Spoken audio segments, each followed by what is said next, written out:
Hello বন্ধু, আমি Sohanur from Bangladesh ICT academy. Microsoft ওয়ার্ডের বিগিনার কোর্সে সবাইকে স্বাগতম। আমরা এর আগে কীভাবে ইমেজ অ্যাড করা যায় এ সম্পর্কে জেনেছি। আজ আমরা ইমেজটাকে কীভাবে এডিট করতে পারি এ সম্পর্কে জানব। সো আমরা যখন ইমেজটা সিলেক্ট করি তখন দেখতে পাচ্ছি এখানে ফরম্যাট নামে একটা নতুন উইন্ডো ওপেন হয় বা প্যানেল। সো এগুলো কীভাবে কাজ করা যায় এগুলো নিয়ে এই পর্বে আমরা সেগুলো সম্পর্কে জানবো। সো আমি আবার দেখাচ্ছি কিভাবে ইমেজ নেওয়া যায় এবং একটা নতুন ইমেজ নিতেছি। সো আমি এখানে একটা ইমেজ নিব, কার্সারটা আমি নিচে রাখলাম এবং আমি এখন ইনসাইড থেকে পিকচারে যাব এবং আমি এখানে একটা পিকচার নিলাম।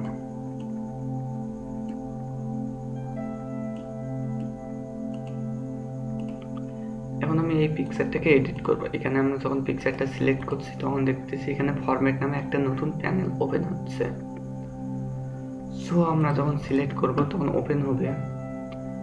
প্রথমে দেখতে পাচ্ছি ব্যাকগ্রাউন্ড সেলস বা রিমুভ ব্যাকগ্রাউন্ড।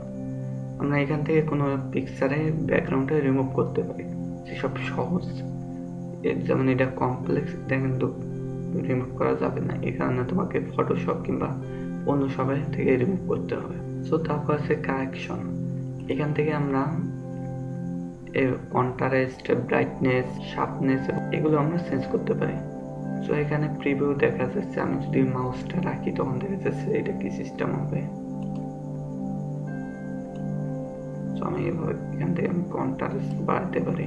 সো এখানে আমি ফটোটা একটু এডিট করতে পারি। তারপর এখানে কালার আছে, এখান থেকে আমি কিছু কালার কারেকশনও করতে পারি। আমি একটু বেশি গ্রিনও দিতে পারি।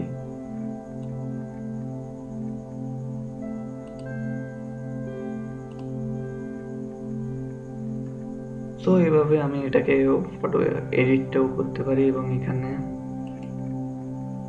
কিছু ইফেক্ট আছে, ইফেক্টগুলো আমরা ব্যবহার করতে পারি। সো এখন আমরা স্টাইল নিয়ে আলোচনা করব। এখানে আমাদের কিছু স্টাইল ক্রিয়েট করে দেওয়া আছে। এগুলো সাধারণত ফ্রেম বা কিছু শ্যাডো, রিফ্লেকশন অ্যাড করে এখানে কিছু স্টাইল ক্রিয়েট করে দেওয়া আছে। এগুলো খুব সুন্দর। এখানে আমি যদি মাউসটা রাখি তখন দেখা যাচ্ছে যে আসলে কোন সিস্টেম।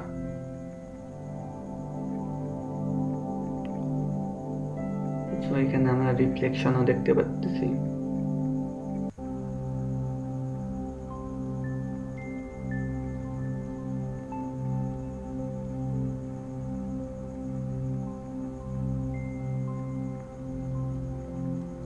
সো আমাদের প্রয়োজন মতো আমরা এসব ব্যবহার করতে পারবো।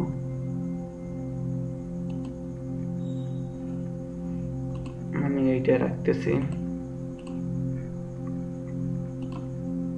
পিকচার স্টাইলে পরে আমরা এখানে পিকচার বর্ডার, পিকচার ইফেক্ট এবং পিকচার লেআউট সম্পর্কে দেখতে পাচ্ছি। তো পিকচার বর্ডার হলো পিকচারের চারদিকে আমরা কি সিস্টেম বর্ডার দিতে চাই, এইটা হলো পিকচার বর্ডার। সো আমি এখানে ক্লিক করলে আমি কালারটা দেখতে পাচ্ছি কি দেব। আগে আমি মোটা করে নিচ্ছি।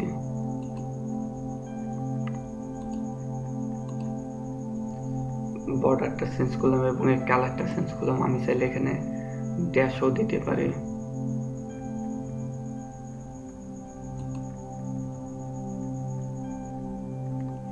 এখন আমি যদি পিকচার ইফেক্টে যাই, পিকচারটাকে সিলেক্ট করে ইফেক্টে যাই, তখন এখানে প্রথমে আমি কিছু প্রিসেট, অর্থাৎ এখানে কিছু ইফেক্ট তৈরি করে দেওয়া আছে, ওগুলো আমি ইউজ করতে পারবো। মানে 3D করা আছে, এগুলো আমরা ইউজ করতে পারবো। এবং আমরা যদি চাই পিকচার কিছু শ্যাডো দেওয়া, শ্যাডো কি? শ্যাডো হলো একটা ছায়া। পিকচার নিচে আমরা সাধারণত বাস্তবে যেসব দেখি সবাই, এবং তার আমরা পিছনে একটা শ্যাডো দেখতে পাই, একটা ছায়া দেখতে পাই, এটা হলো শ্যাডো। এবং reflection, glow, soft edge, bevel, 3D এসব নিয়ে আমি পরবর্তীতে, ওগুলো কি এগুলো নিয়ে আমি পরবর্তীতে বিস্তারিত আলোচনা করবো শেপে। সো এখন জানিয়ে রাখা ভালো যে আমরা এখান থেকে এসব করতে পারি। এখানে 3D আমরা চাইলে এখানে গ্লো দিতে পারি। এগুলো নিয়ে তুমি প্র্যাকটিস করবে।